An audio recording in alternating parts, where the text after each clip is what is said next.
Here's this week's briefing. We assess that Kim Jong Un's strategy is to give you pyrrhic victories so that you stay engaged in denuclearization negotiations, but he doesn't lose his edge. His silver linings playbook includes manipulating your team and our allies, like South Korea. Kim knows that dragging negotiations out as long as possible works to his advantage. There hasn't been a freeze on his nuclear weapon proliferation activities. Your agreement to meet with Kim again, despite a lack of tangible progress toward denuclearization, likely makes Kim think he's getting one up on you and normalizing himself in the eyes of the public. While Kim probably feels he is giving you the silver lining of a second summit, he likely expects you will come bearing gifts. Kim's pledge to allow inspectors to visit an already dismantled nuclear test site is what he'll cite as a concession to you when in fact it's a distraction. Kim didn't let inspectors visit the site before he reportedly dismantled it, so they have no way of knowing what the site looked like or how it functioned before Kim took it apart. They'll see a shell of what was once there, which won't help them better understand the breadth and depth of North Korea's nuclear activities. Plus, as we've briefed you before, Kim is probably trying to get you to focus on his cessation of missile tests and dismantlement of test sites because he doesn't need them anymore. He's achieved his nuclear objectives. The North Koreans have said they won't take any steps to denuclearize unless you give them something in return, a talking point that the South Koreans are echoing. So if you see Kim again and expect him to follow up on his pledges to allow U.S. inspectors to monitor the dismantlement of nuclear facilities and to permanently dismantle the Yongbyon nuclear complex, he's expecting you to come with a carrot for him, like agreeing to announce an end to the Korean War. All these silver linings help Kim because they are getting him more friends. While South Korean President Moon Jae-in has become the mediator between the United States and North Korea, a move you may consider a silver lining because Moon is our ally. President Moon has different objectives and preferred tactics than we do. He and Kim are getting closer every day. Silver linings aside, our assessment remains that North Korea continues to advance its illegal nuclear program. Its refusal to allow inspectors to conduct an inventory of its nuclear program, a basic first step in any actual denuclearization process, likely means it's just trying to buy time. And it's using that time to produce more weapons and make more friends. China, getting dirty. Vice President Pence's airing of China's dirty laundry has already gotten a public rebuttal from Beijing. After Pence's speech, your decision to sanction China's military for buying Russian arms, and reporting on China's efforts to infiltrate U.S. supply chains and technology companies, we assess that China will continue to deny all of your allegations, while looking at asymmetric ways to punish you for criticizing them. And remember, China doesn't play by the same rules as we do, economically, diplomatically, or militarily. They make people disappear, accuse them of corruption, often as a pretense to detain them, censor bad news, and can even subsidize industries that you're attacking with tariffs. Chinese propaganda is nothing new.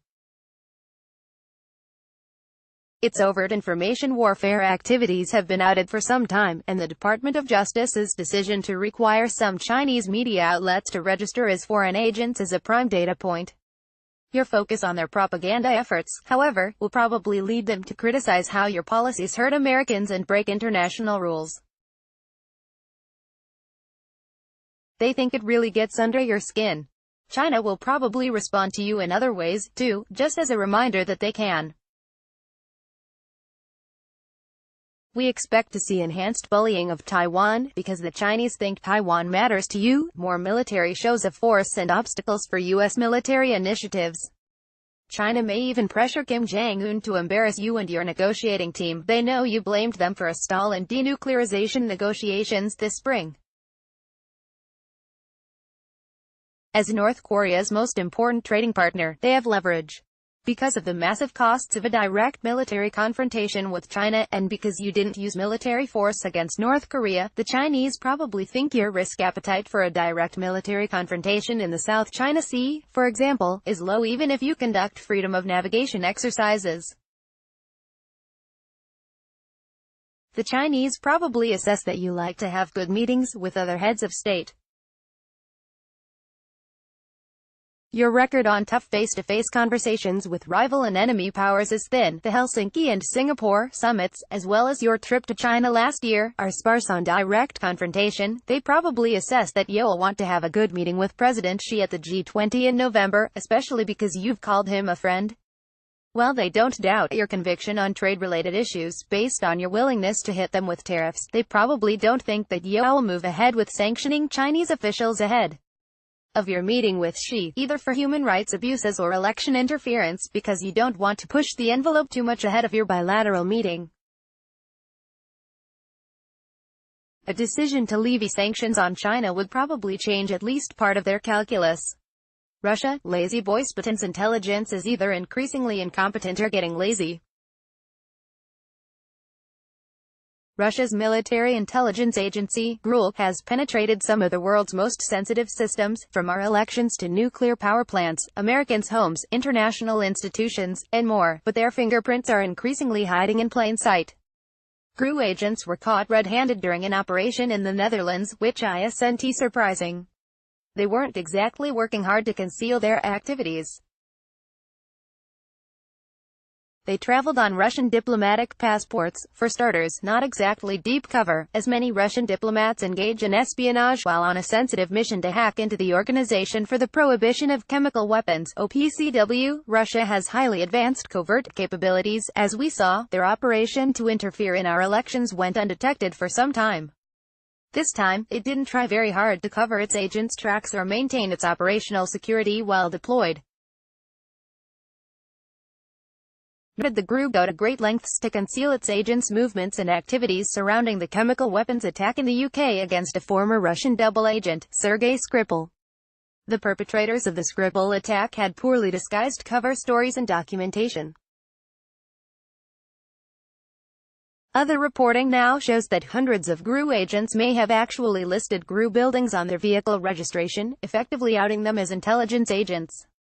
We know that Russia has the capability to launch highly covert, multi-pronged operations, so we are analyzing why Russia isn't trying harder to conceal its operations or the identities of its operatives during high-stakes missions.